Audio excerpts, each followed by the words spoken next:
Paladin's put out a kind of a primer on AI, and it's about securing the AI stack in a corporate environment. And there are various levels of AIs, the governance, the application, infrastructure, model, the data. Look, you have a weakness in any of it and it can infect the whole lot. I felt like I was reading like the plot for the Terminator, because it's like, the dangers are super intelligences, AI sentience, creating weapons, harmful weapons without human oversight. It sounded quite dramatic. How do you see these risks? When we're talking about the future, we usually underestimate how quickly things happen.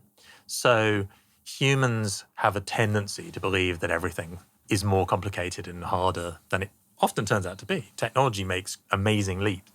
So it's smart to try to anticipate what the possible outcomes might be and to plan ahead and to make sure that bad outcomes are less likely to happen.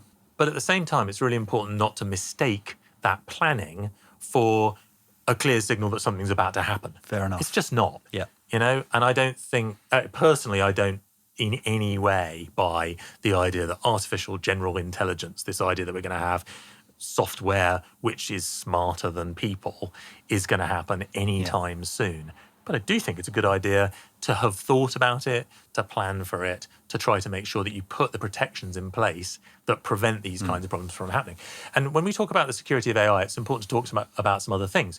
If somebody can interfere with how your AI software works and cause it to give the wrong answers, that's actually really important.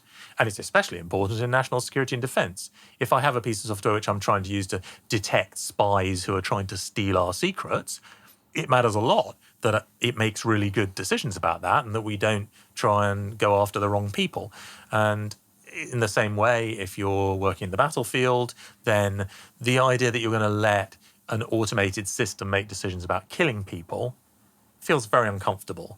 And in general, that's not considered to be an acceptable way to use an artificial intelligence. So those sorts of planning and governance are really important. Paladin's invested in a company called Calypso, which is all about providing those kind of security protections that people need to deploy AI in their businesses. And I think that's a tremendously important facility to have.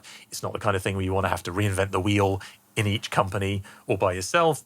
You ought to be able to go and buy good AI security as part of a package of deploying AI in your business.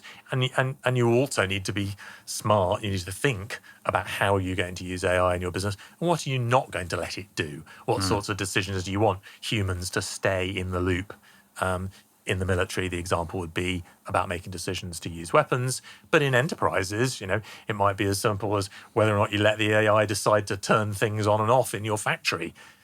A lot of the time, you actually want people to at least have a say in that and to have a kill switch in case it looks like a bad decision's been made.